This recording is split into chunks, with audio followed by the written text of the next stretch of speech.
Professor Ghogomu, thank you for joining us on Research and Science Diaries. Would you like to introduce yourself to give us a bit about your academic and professional background?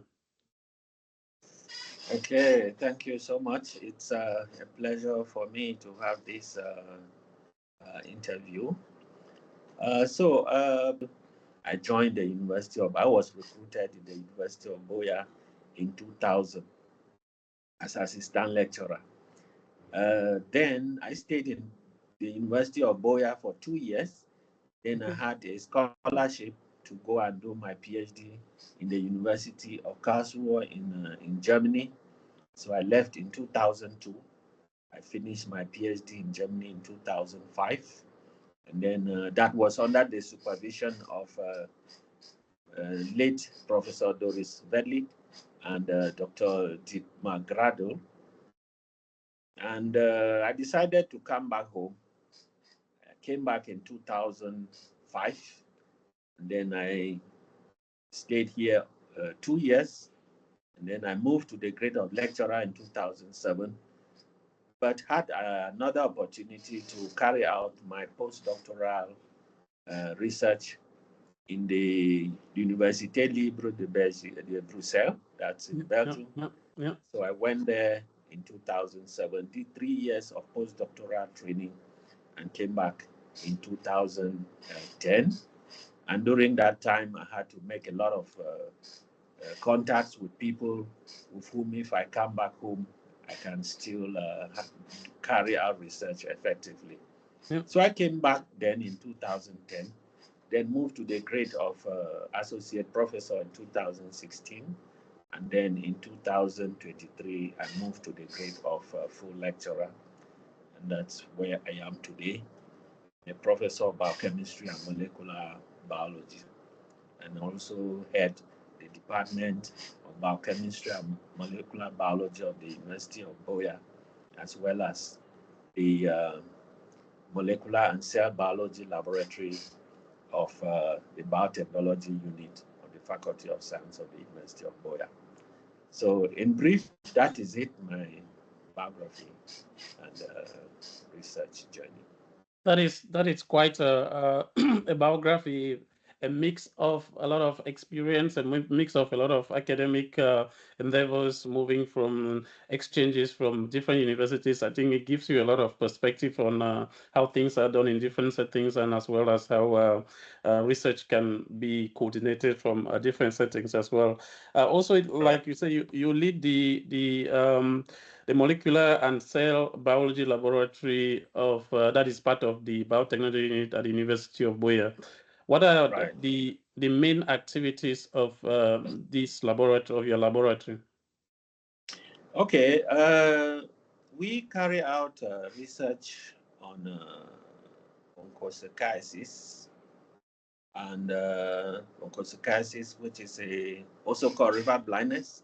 It's a disease that is transmitted by black flies of the genus Cymolium, and it affects quite a number of people in Cameroon as well as other tropical countries. So our aim is to develop very sensitive and specific diagnostic tools which can detect the parasite in people who are sick, and mostly detect the parasites in body fluids because people don't like when they don't like tests in blood. So we are going to do this test in body fluids such as urine, such as saliva, such as tears, sweat, and then we think many people will be ready to give us samples in that case. So we carry out research on onchocerciasis in the development of specific and sensitive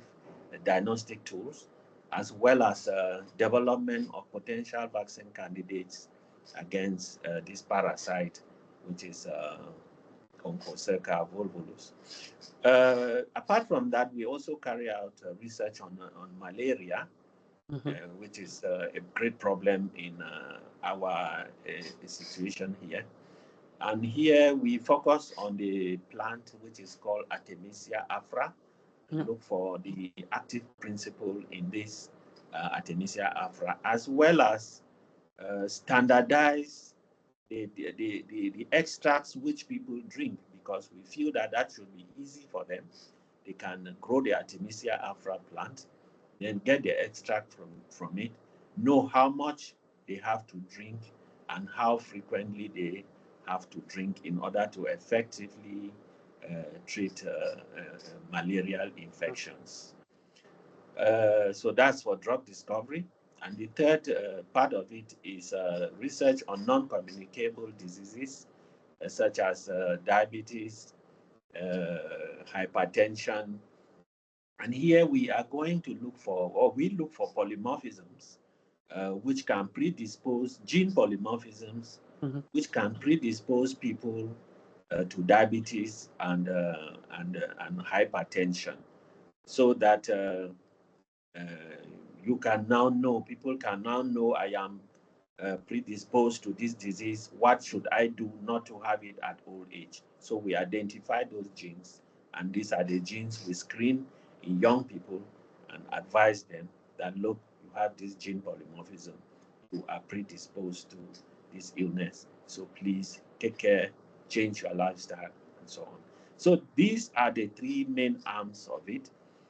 But we have just recently introduced the research on monkeypox, because just of recent there have been talks left and right in the country about monkeypox that has resurfaced and so on. So we are trying to look for good diagnostics for monkeypox, as well as potential vaccine candidates against this monkeypox.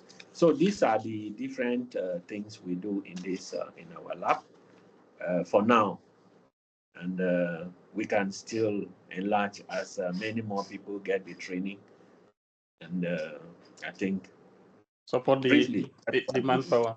Yes. So thank you very much. That is quite broad. I would like us to focus a bit on onchocerciasis, and or like you didn't mention, we also call it river blindness. The WHO classified this among 20 other diseases as neglected tropical diseases. Why this nomenclature? Why do they call them neglected tropical diseases? And why are they called neglected tropical diseases? They are called neglected tropical diseases because really these are diseases of the tropics, and nobody cares about these diseases. This is a disease of the poor people, and the entire world sees that if they focus on it, probably the different drugs they will get, the people will not be able really to buy, because it is a disease of the poor. So they call them not neglected tropical diseases, disease of the poor. So they don't focus mostly on it. Yeah, so there's no research funding a lot into research into them by So tech and pharma company. right, since there is no, this is the disease of the poor, the research funding on it is very rare. It's not easy to have. Yeah. Are there currently some treatment against onchocerciasis that are very effective? And what do you know about this? Yes, there is a treatment against onchocerciasis, and there is this community-directed treatment by the use of ivermectin, or what we call metizan. It's distributed all over Cameroon for the moment, and this treatment is responsible for killing the microfilaria of the parasite in the body, but unfortunately, it does not kill the adult worms. So once you clear the microfilaria, the adult worms remain, and they keep on producing microfilaria, and it might be necessary that a drug be sought, which could, or whatever means could be done in order to kill the adult worms. So for now, yes, there is, but it does not solve the problem entirely. Yeah, okay. The WHO set some goals for the elimination of onchocerciasis by 2025, if I'm not mistaken. In your opinion as a researcher, is this feasible? And what are the challenges and limitations that we have? I think that in 2025, the situation that we see on the ground shows clearly that by 2025, it will not be eradicated. It might be eradicated in some other regions, but not in all, the way we see it, because there is really still a lot of it. We have it mostly in regions like the West region. We have it in Masangam. We have it also in the Center region. And the way we see it, we don't think that by 2025 it will be eradicated due to a number of reasons. At least in Cameroon, I don't think it will be eradicated by 2025. We definitely need more time. And there are a lot of, there are many challenges which we have seen, Yeah. and indicating that by 2025 it will not yet be eliminated. And the first challenge is the case of the fact that uh, ivermectin is killing only the microfilaria and leaving the adult worms intact. It shows that the treatment has to take place for a very long time, Yeah. so that as the microfilaria are eliminated, uh, therefore the adult worm should die a natural death. But the adult worm is not dying today. So even if the microfilaria are eliminated, the adult worms are still present. Another challenge is that it is not known when really to stop the treatment. You are taking the medication now for 10 years or 15 years. How do you know when to stop the treatment? So that is a challenge which many people are focusing on now. And what is there is that since this adult worm lives for a very long time, it can only be eradicated when that adult worm dies. So Right. it is therefore necessary to have a sensitive diagnostic tools that can detect adult worm proteins, tell you that yes, the microfilaria have been cleared, but the adult worms are still there. Keep on taking the medication because the adult worms are still producing the microfilaria. So keep on taking until. So that's our aim. Look for sensitive diagnostic tools that can detect the presence of the adult worm. And when it's absent, we know the adult worm is absent. Now you can stop taking Yeah, that makes the sense. treatment. Another challenge is that this community-directed treatment by the use of ivermectin was focused mostly in regions where onchocerciasis was the rate was very high in hyper and meso regions, and the hypo was neglected. So it is now very important to identify the hypo endemic regions, map them out, and proceed with treatment in these regions in order to be eliminated. So with this, you need also very sensitive diagnostic tools, Yeah. and they are not yet available and affordable. So we think that with these challenges, by 2025, which is just next year, onchocerciasis will still be there.